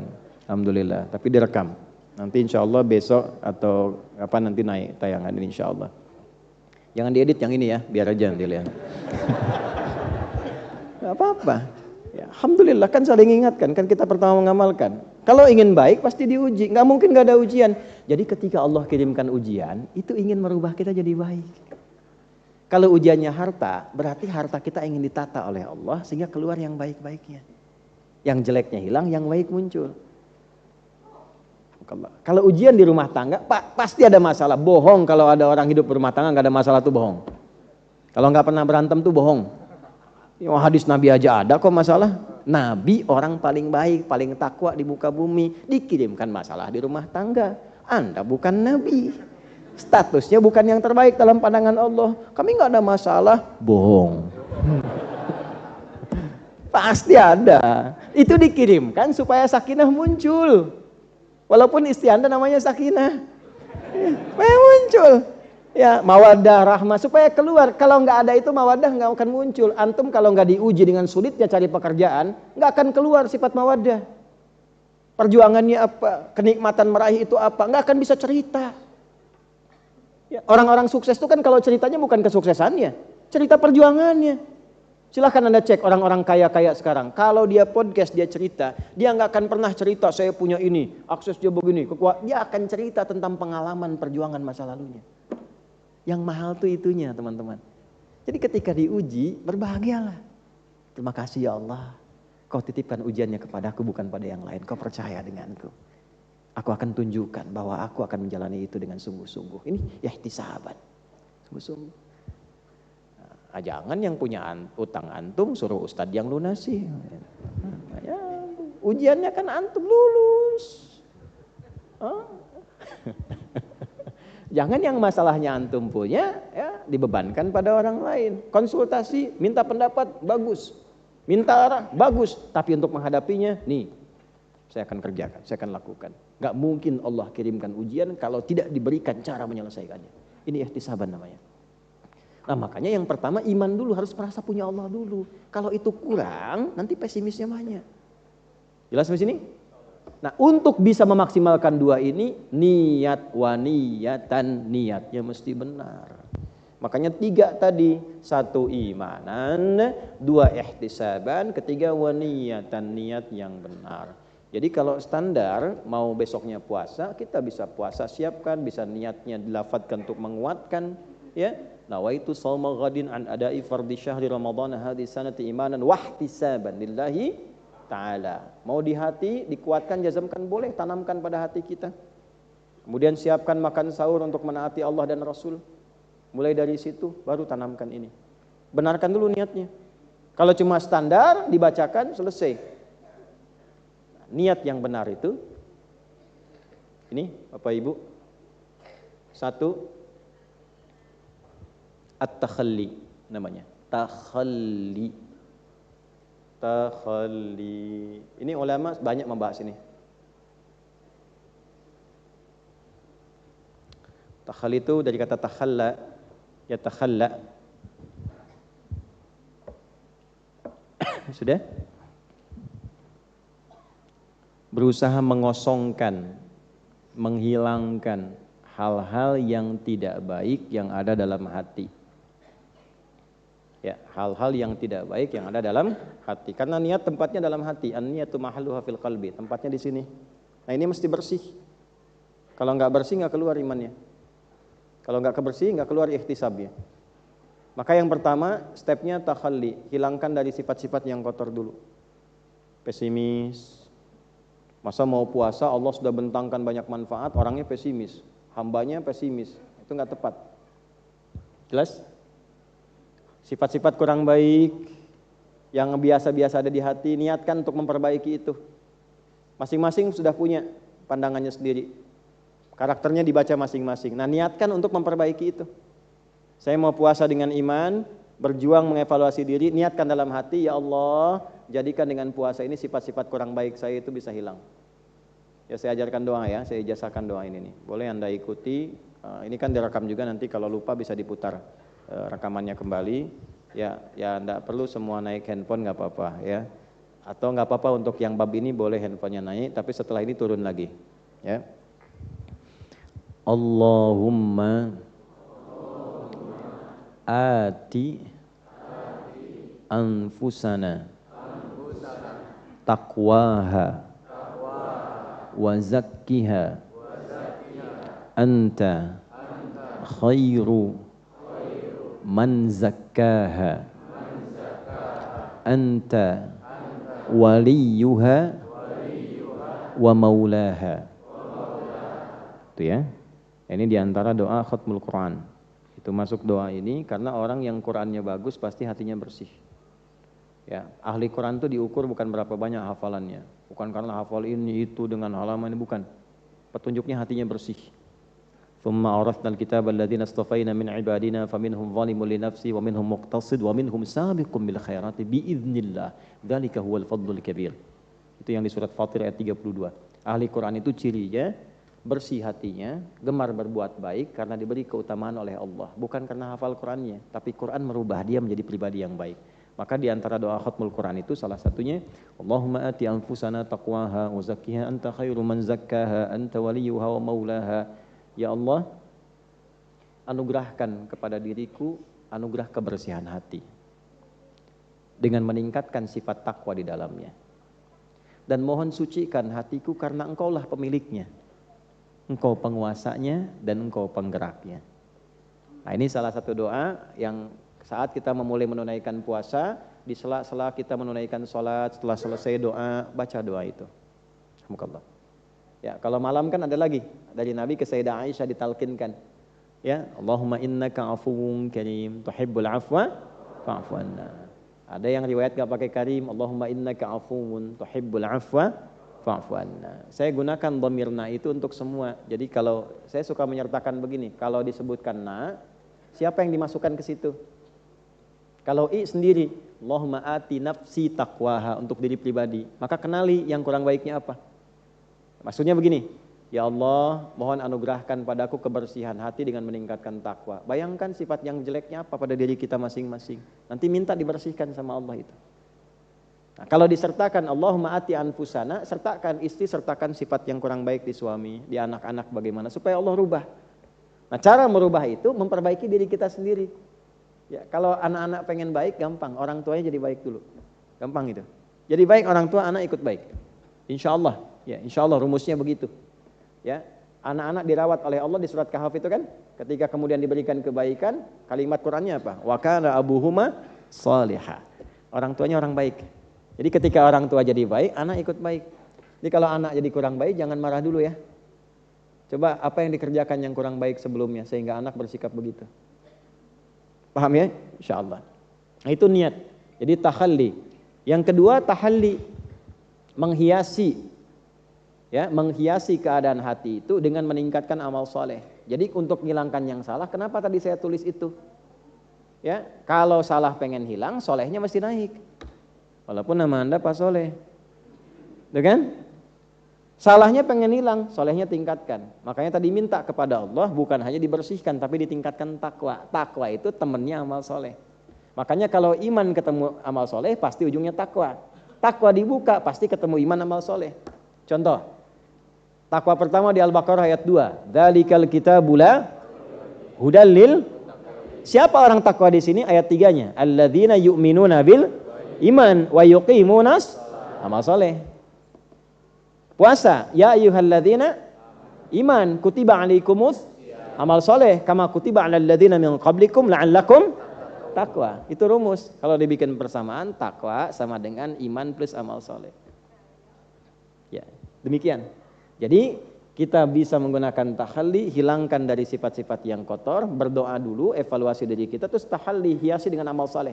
Mulai sekarang berlatih. Nah, karena itu dari awal sebelum puasa, saya sering kali menekankan, bikin kurikulum Ramadan. Nih Bapak Ibu nih siang ini mau ngapain? Hari ini baca berapa juz nih Quran? Ayo hari ini. Berapa halaman? Kalau nggak punya program nanti susah.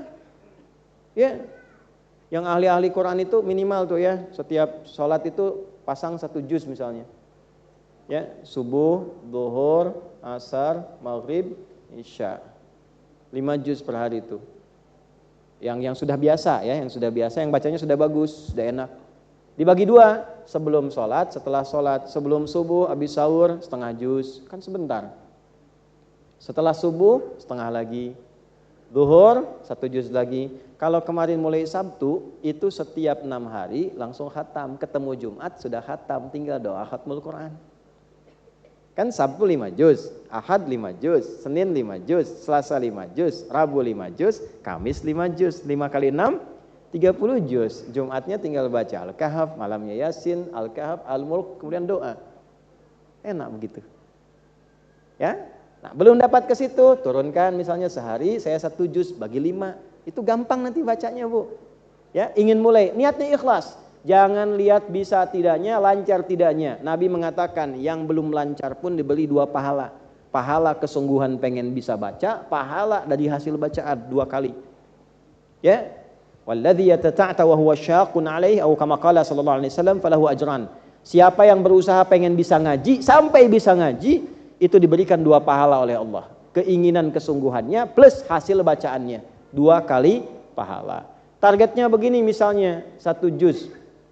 1 juz itu kan juz pertama Al-Fatihah plus Al-Baqarah 141 ayat kan. Al-Fatihah misalnya nggak usah dimasukin lah, masa nggak bisa baca Al-Fatihah gitu ya. Gitu. Ya, kan tiap hari dibaca ya. Berapa? 15 kali, 16 kali? 17. Kalau 16 berarti tadi subuhnya 1 rakaat, kan?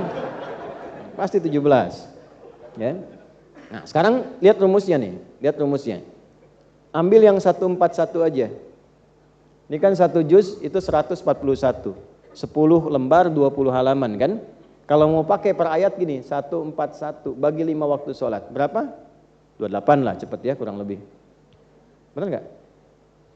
Benar nggak? Iya kan? Kurang lebih 28 kan? Plus 1. Ya, ini 28, ini 28, ini 28 sampai Isya. Bagi 2 berapa? 14. Sebelum subuh ibu ngaji 14 ayat. Gak usah banyak-banyak. Cuman bacanya yang benar. Yang tertib. Setelah subuh 14 ayat. Sebelum zuhur 14, setelah zuhur 14 sampai Isya 1 juz selesai. Alhamdulillah. Itu sehari 1 juz, enggak kerasa. Bacanya cuma 14. 14 ayat itu kan berapa menit sih? Paling 10 menit. Ya kan? Bisa kurang dari itu. Karena 14 itu 1 halaman kurang, 1 halaman kan 15 ayat. Ya kan? Kalau kita mau bagi begitu. Jelas? Astagfirullah. Semoga Allah ampuni. Saya mohon maaf kalau ada yang kurang tepat disampaikan ya. Jelas? Nah, ini yang kedua. Jadi tahalli langsung praktek. Diuji, hilangkan keburukan-keburukan, niatkan. Setelah itu tahalli, cari amal soleh. Salah satunya apa? Tadi Quran disebutkan di hadis. Nabi biasa talaki Quran setiap datang Ramadan. Jelas sampai sini? Kira-kira Nabi bisa nggak hatam berkali-kali? Saya kan Nabi ya. Kenapa Nabi cuma sekali hatam? Terus di waktu tahun meninggalnya 2 kali hatam. Supaya jadi standar minimal untuk kita mau ngaji Quran. Sebab kalau Nabi nanti hatam 100 kali jadi sunnah. Siapa yang mampu? Ya kan? Makanya diberikan ukuran standar. Masa selama Ramadan gak bisa hatam sekali saja? Atau minimal bisa interaksi dengan Al-Qur'an. Nah, jelas sampai sini? Oke, jadi amalan pertamanya apa? Quran. Kalau sholat sudah standar. Jelas itu yang amal saleh. Jadi saya cukupkan dulu sampai di sini, Bapak Ibu sekalian. Untuk yang ini sebagai penutupnya 1 hadis lagi. Yang kedua, ini perintah. Perintahnya kosongkan hati dari sifat-sifat yang kurang baik. Kemudian buat kurikulum amal saat siang. Yang paling bisa dikerjakan ada 2, amalan fisik, meningkatkan sholat. Cari sholat-sholat siang ya Bu, Pak. Ya, 2 rakaat sebelum subuh, sholat syuruk, 2 rakaat yang duha. Ada yang 4 rakaat duha, silahkan. Sepanjang belum duhur masih ada kesempatan untuk duhanya. Kemudian nanti 2 rakaat sebelum duhur, ya bisa 4. 2 rakaat setelahnya. Asar sebelumnya ada mutlak 4 rakaat, hadisnya dari Ibnu Umar, kalau mau dikerjakan boleh. Rahimallahu mar'an shalla qabla al-asri arba'an. Allah menyayangi, memberikan tambahan rahmat orang yang sholat sunnah 4 rakaat sebelum asar. Maghrib 2 rakaat setelah maghrib. Kalau sunnah yang sebelumnya itu kalau betul-betul belum ada orang nunggu, karena maghrib itu mepet. Makanya di Timur Tengah apalagi fikih Maliki itu begitu adzan langsung qomat. Karena jaraknya itu begitu tipis, ke isyanya pendek. Oleh karena itu yang ba'diyah yang didahulukan. Sebelum isya, setelah isya. Itu untuk yang malam. Nah yang siang keluarin menunya, dituliskan. Gak apa-apa, tulis aja Bu, Pak. Minta anaknya, cucunya tolong printkan sholat-sholat sunnah yang siang. Minimal tolong kerjakan seumur hidup pernah mengerjakan itu. Supaya nanti saat dihisab, dibaca kitab, kita tertulis pernah mengerjakan itu. Ya, kan di hari kiamat suruh baca kitabnya. Minimal sekali pernah sholat duha seumur hidup. Ya, minimal sekali pernah sholat syuruk.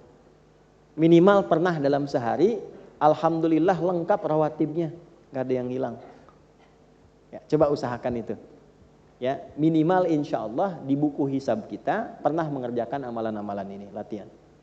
Kemudian di luar yang sholat, Al-Quran. Sudah? Baik, targetnya berapa setiap hari? Diurai. Kalau ingin mudah bagi waktu sholat. Kemudian per halaman bisa. Baginya gini Bu, Pak, standarnya kan 10 lembar. 10 lembar tuh bolak-balik, 1 lembar tuh gini, bolak-balik. Ya. Nah, satu bagiannya disebutnya halaman.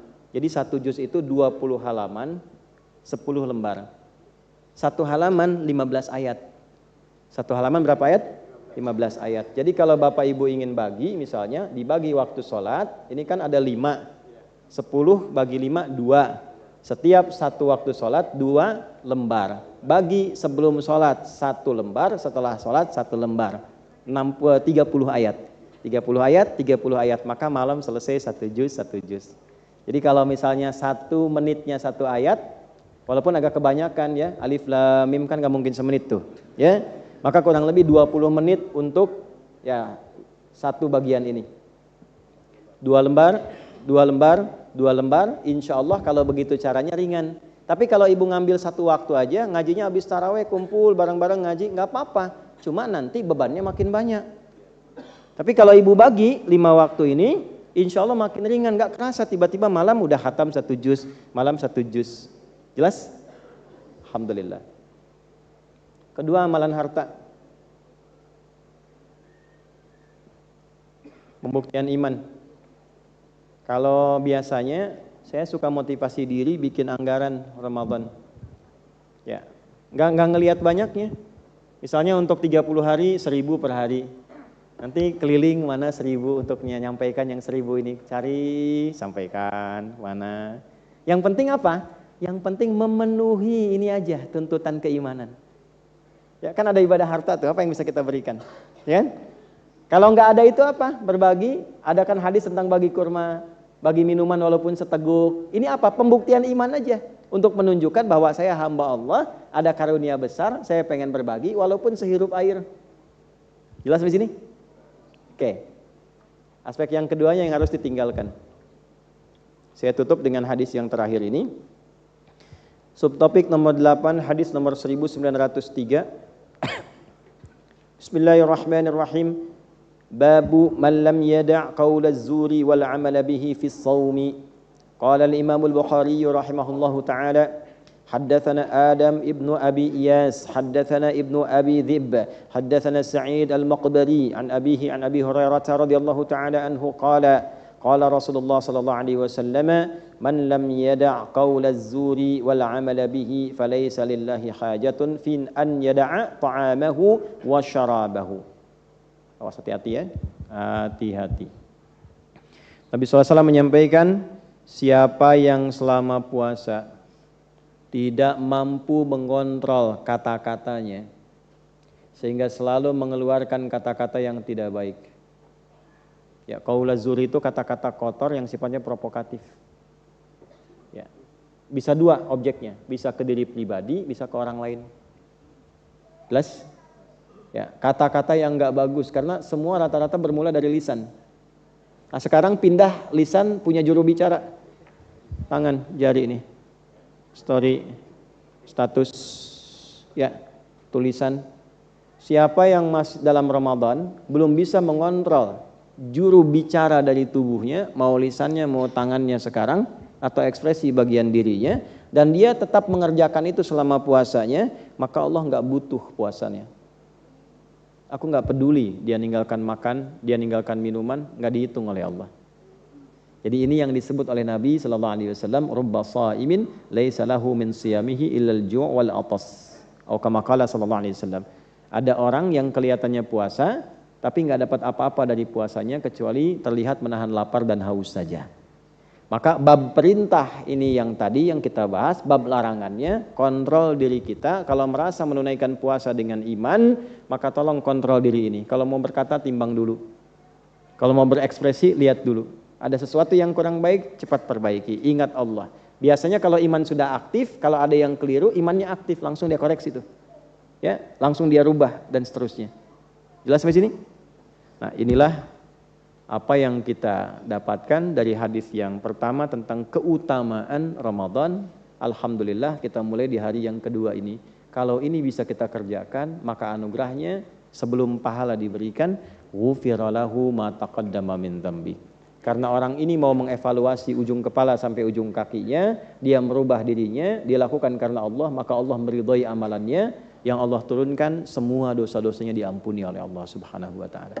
Jadi taubatnya ini melalui amal, bukan bicara lagi. Gini Pak, gini. Saya mau mandang dengan pandangan yang baik. Saya berjanji hari ini pengen lihat yang baik-baik aja. Itu sudah taubat mata. Ya, tanpa harus kita mengatakan ya Allah saya taubat dari pandangan saya. Tanpa kita berkata begitu, itu otomatis dosa mata gugur semua. Terus ke lisan. Sebagai anak pernah bicara apa tuh? Ya, sama orang tua. Sebagai pasangan, sebagai tetangga. Terus kita berusaha menata jadi lebih baik nih. Saya pengen lebih baik karenamu ya Allah. Saya pengen lebih baik. Terus lisannya ketika akan bertutur diaktifkan imannya, mengontrol lisan. Itu otomatis yang dulu gugur semua. Babnya dihapus semua itu. Karena kalimatnya semua yang telah berlalu. Tapi para ulama memberikan catatan juga, kecuali utang. Utang tetap dibayar. Dosa gugur, utang belum lunas. Ya, jadi kalau ada utang tetap diniatkan untuk dibayar. Ingat ya, berniat menghutang. Kalau pengen cepat melunasi utang, niatkan untuk bisa melunasi. Kalau nggak niat, susah. Seperti berniat meminjam utang, niatkan untuk melunasi. Dan niatkan untuk mendapatkan ridha Allah. Itu dipercepat nanti. Insya Allah. Nah, jadi ini saja yang kita bahas di pertemuan hari ini. Dan saya minta maaf, berulang kali saya sampaikan. Yang baik itu titipan Allah, silahkan amalkan. Yang tidak baik, nggak usah diambil. Yang buruk jangan dicontoh. Ya, ambil dari yang baik-baik ustadz-ustadz yang lain. Dan saya harus minta pengertian Bapak Ibu sekalian untuk memahami di batas-batas kepadatan jadwal mengajar ini. Mohon maaf barangkali ini yang terakhir saya mengajar di Masjid An-Nur. Untuk saat ini, mohon maaf saya sampaikan, ini terakhir kali saya mengajar di Ramadan tahun ini. Ya. Nah, jadi nanti setelah Ramadan kita mulai lagi ya. Nah, karena itu kita jumpa lagi, mudah-mudahan Ramadannya berhasil. Terus saya begitu ya. Allahumma taqabbal minna innaka antas samiul alim wa tub 'alaina innaka antat tawwabur rahim. Allahumma ighfir lana dhunubana ya Allah wa kaffir 'anna sayyi'atina wa tawaffana ma'al abrar. Allahumma ati anfusana taqwaha wa zakkiha anta khairu man zakkaha anta waliyuha maulaha. Allahumma ij'alna minal mu'minin, Allahumma ij'alna minal muhtasibin fi ada'i siyam ya Allah kama tuhibbu wa tarda. La tada' lana fi maqamina hadza dhanban illa ghafartah. Ya Allah, jika ada pendosa di majlis ini ampuni dosa-dosanya. Wala hamman illa farajtah. Jika ada yang membawa kegelisahan, tenangkan jiwanya sebelum ia pulang. Wala dainan illa qadaitah. Jika ada yang kesulitan finansial atau terlilit utang piutang, berikan ya Allah limpahan rezeki yang dapat melapangkan kehidupan dunianya. Wala asiran illa yassartah. Jika ada yang diuji dengan kesulitan seberat apapun, ringankan dan ya Allah hilangkan kesulitannya. Wala maridan illa syafaitah. Jika ada yang sakit, angkat dan sembuhkan penyakitnya. Wala hajatan min hawaijid dunya wal akhirati fiha laka ridwan wa fiha lana shalah illa qadaitaha ya arhamar rahimin. Ya Allah, jika ada di antara kami yang memiliki hajat tersembunyi, tak mampu dia ungkapkan selama baik untuk dunia akhiratnya, mohon kabulkan ya Allah dengan ridha dan ketetapan-Mu.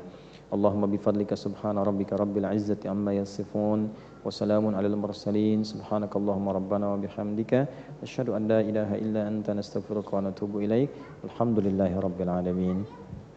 Untuk yang tadi akan menikah fulana, nanti saya akan titipkan ke staf saya, ke ini aja.